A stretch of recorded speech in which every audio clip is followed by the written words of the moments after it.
Hello, friends. Chris Corsi here, and I want to welcome you to Relational Skills in Real Life. This podcast is all about sharing some fun stories about what it looks like to practice relational skills. Friends, I'm glad you're here. I'm Chris Corsi, president of Thrive Today and co founder of Thrive Training.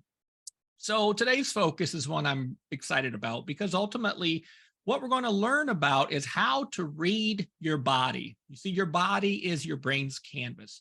So just like anxiety or stress or upsets will show up in your body, the good news is joy and peace and all the good stuff also shows up in your body. But friends, it's hard to pay attention to our body for lots of reasons. One is sometimes we don't pay attention to our body because nobody drew our attention to our body or noticed the effects of building some joy or practicing some peace, or even just noticing the effects of healing on our body. Or we've learned to avoid paying attention to our body because there's something about our body that we don't like. And so what happens is we usually just pay attention to our body when something's wrong. So I don't really think about my teeth very much, but if I have a cavity or a toothache, you know what? I'm going to be thinking about that tooth and I want to do something about it. And so we can actually improve our ability to use relational skills and grow the good stuff and share the good stuff while we learn to pay attention to our body. And friends, if we don't learn to pay attention to our body and have a little bit of self awareness, guess what? You're not going to be able to notice your effect on other people, or you're not going to be able to notice how other people are doing. Have you ever been in a conversation and somebody didn't stop talking, or they got into your personal space and you started to feel overwhelmed? Maybe you take a step back, right? You just wish this person would stop talking. So this is a great example of what can happen when we don't have some self-awareness. So without self-awareness, I don't know my effect on you. In fact, I don't even know my effect on me. And so the good news is we can practice this. So part of learning relational skills is improving our ability to live with the awareness of our body. And so every time my family does a relational skill exercise in some way, shape, or form, I always ask a question. What changed in your body after doing this exercise? What does this feel like in your body? Every person that I serve in pastoral care and prayer ministries also asks this question. What does it feel like in your body?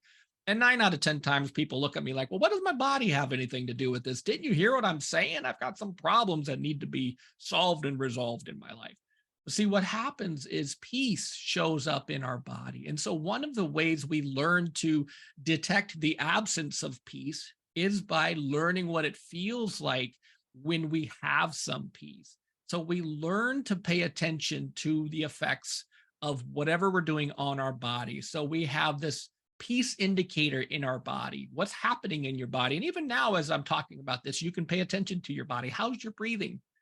How's your muscle tension from the top of your head to the soles of your feet? Just scan your body. And what we're going to do is we learn to interpret the story that our body is telling us. And so we learn to train our body's attention system on noticing the brain's canvas, what's happening in the body. Because frankly, good things or bad things will show up in the body. And then one of the unfortunate byproducts of trauma is we learn to disconnect from our body because the body becomes the place where pain shows up. But it doesn't have to be this way. In fact, we can learn to allow our body to have some of God's peace and to feel more peaceful and more rested and more relaxed. But it just takes a little bit of effort and practice to start noticing, hey, what's happening in my body? Where am I tense? Where do I need some peace?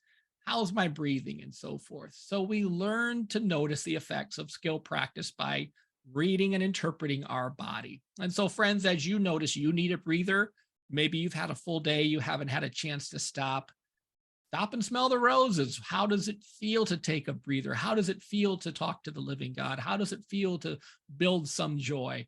And there's more and more research that's coming out on the role of some self-awareness and the body. And so one of the things that researchers are learning about the body is that we're learning that there's actually much more involved in having some self-awareness and having some body awareness that's involved in looking at touch, looking at self-awareness. And they're learning that it's not only the somatosensory cortex that's involved here in the perception of touch, but there's also the parts of the prefrontal cortex, what we call level 4 in our Thrive model. And there's parts of the posterior parietal lobe as well. that's known to be involved in some body awareness that really learns to focus your attention on your body. And there's the insular cortex, which is another place along with the hippocampus, that have been shown in studies that brain volume increases in those places with regular practice on body awareness exercises. So what researchers are learning is there's a lot more involved in body awareness, but we can improve our body awareness and even change our brain as we start practicing some self-awareness and as we start practicing what we would call relational skills, such as quieting and just noticing the effects of quieting on our body. And so, friends, where does all this go? The good news is a little bit of practice goes a long way. So you can set a timer for 90 seconds and do some deep breathing. And while you breathe, you scan your body and you notice, how's my body doing right now? Where do I still have some strain or pressure in my body? What can I talk to the Lord about inviting his blanket of peace to cover me where I'm feeling some anxiety or some stress in my body? The upsets will show up in your body, but the good stuff also shows up in your body. So when you have your prayer time, have a little self-awareness going into your prayer time. Just pause and notice, how's my body? How's my breathing? And then pause and notice after your prayer time, what story is your body telling you? How does it feel to quiet your body, to calm your mind, and so forth? Another thing that helps is when you tell brain-friendly stories, what we call 4+ stories in the 19 skills. When you tell these stories, include body awareness. So if I'm going to tell you a joyful moment from my day yesterday, I'm going to include what was happening in my body. So I'm going to show the joy, but I'm going to include details on how the joy felt in my body. And I'm going to use specific descriptions to paint that picture for you. So when we share stories, always include what's happening in your body. Noticing your body in quiet times and prayer times will go a long way. We're just gaining some awareness here. And we're learning and growing. And you know what's going to happen? You get really good at noticing when your peace has dropped out and you need to pause and get your peace back. So friends, whenever you do relational skill practice, include your body, notice your body. And we've created habit builder courses, and every habit builder course has an entire section on your attention and an entire section on training your body as well.